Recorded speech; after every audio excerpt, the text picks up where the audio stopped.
Recent survey of nearly 1,300 Republicans revealed that the Republican Party of 2021 consists of 5 different tribes. Those 5 groups consist of what they deem Trump boosters, diehard Trumpers, post-Trump GOP, Never Trump, and InfoWars GOP. Former senior advisor to the Sanders campaign, president and founder of Solidarity Strategies, author of T.O. Bernie, Chuck Rocha, and White House reporter for Real Clear Politics, Phil Webman. They're here to discuss. Phil, let me start with you. I found this really interesting because this is actually a poll that was conducted by one of Trump's own pollsters and actually quite revealing in terms of how the GOP does feel about Trump. While he may be a very popular figure within the Republican Party, only about half, 57% or so, want to see him as the nominee in 2024. Far behind, what his actual approval rating is within the party itself. I have no doubt he would win a nomination. He would dominate if he ran. But what does that reluctance almost tell you about his standing within the party right now? So 2 things. First, I think it shows that Donald Trump needs his Twitter account back. He needs some way to stay in the conversation. Sending out these statements through a super PAC for reporters to dutifully copy and paste and tweet online is not working.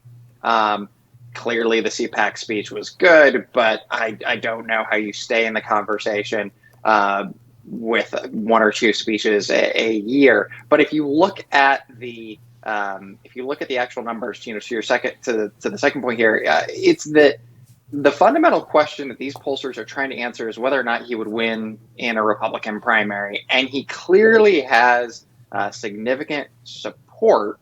But I think that as time goes on, you're going to have more and more Republicans who are going to get hardened in their opposition to Democrats and to the Biden administration. And you could see a sentiment which is, look, I really liked Trump, but instead I just want someone who can win, not someone who is, the perfect personality or perfect on issues, but instead just a viable contender. And I think that, yes, this is Trump's own pollsters.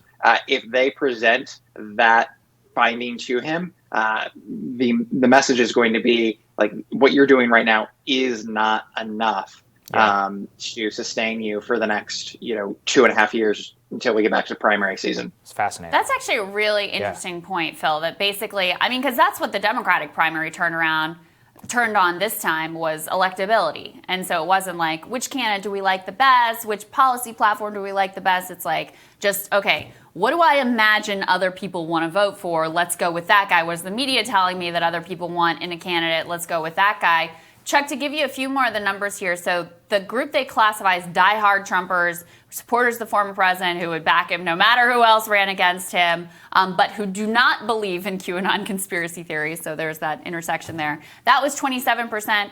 28% comprise the Trump boosters. They like the guy, but they might be open to someone else and more loyal to the Republican Party than they are to Trump personally. And then what they deemed the InfoWars GOP, which are focused on some of the QAnon conspiracy and other conspiracies, they comprise about 10% of the voters surveyed.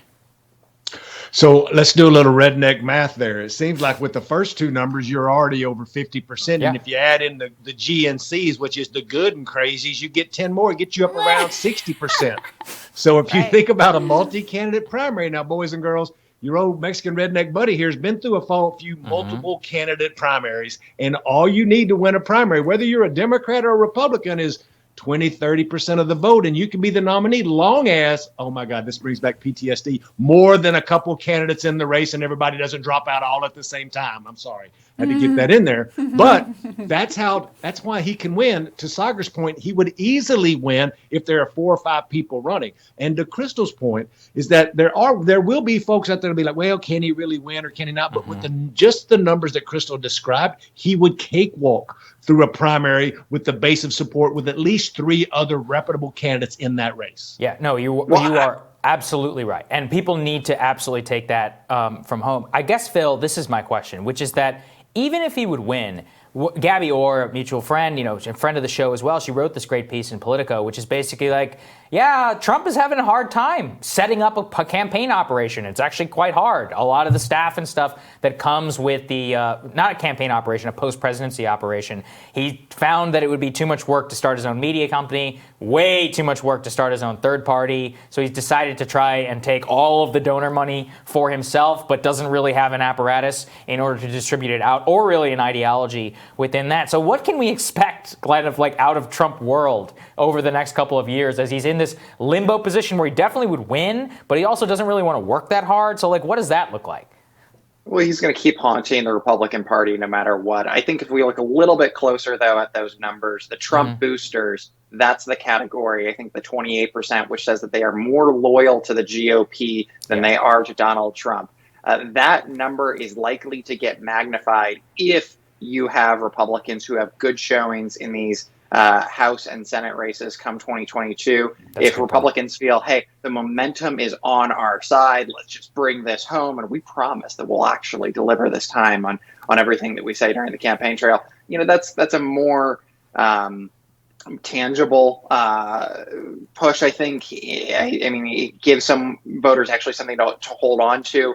But look, with Trump, he came in 2015 and 2016, and I don't think anyone can say that his celebrity has diminished among Republicans, but he's no longer the celebrity apprentice guy. Now he's the celebrity apprentice guy who became president, who, by the way, lost the House, the Senate, and the White House.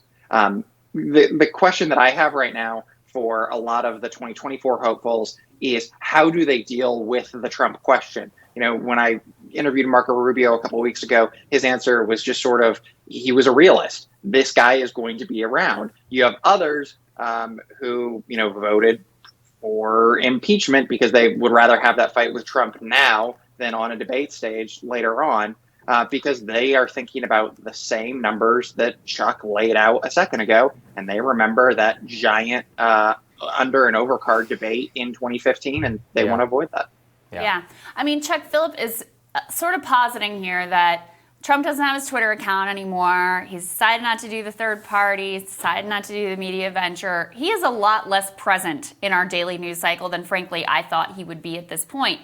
So is there a chance that as we get more and more distance from the Trump presidency, that more of these GOP voters sort of feel like, I'm kind of ready to move on. I liked that guy, but it was also kind of an exhausting time, and they're ready to move with a different person. Like, does his image and the hold that he has on the party right now, does it fade as time goes on? Philip brought up a great point, and that's the midterm elections. And no matter what happens, the Republicans are going to have a good midterm election. We're in a redistricting year. There's a lot more growth in Republican states with Republican legislatures. So there just won't be that many battlefields for Democrats to win on. Even if we have a superb year, the Republicans, I promise you, will still be able to say they had a good year. But with the Democrat in the White House, those odds are not good for us. Now, the key here is, what role does Donald Trump play into that? And does he spend some of this money and beat his chest about actually delivering these majorities? And then you see that that's the difference. Does he help deliver those majorities, or do the Democrats have a historic year and he falls on his face, he being the Trump? Then that's where you see his influence wane. But if he creates a super PAC and spends a lot of money to elect Trump-like Republicans in open Republican congressional seats, that's where I think you will see his influence stay strong. Yeah, really good points from both of you. Thank you so much for joining us. We really appreciate it. Really interesting, guys. Great to see you. More Rising for you after this.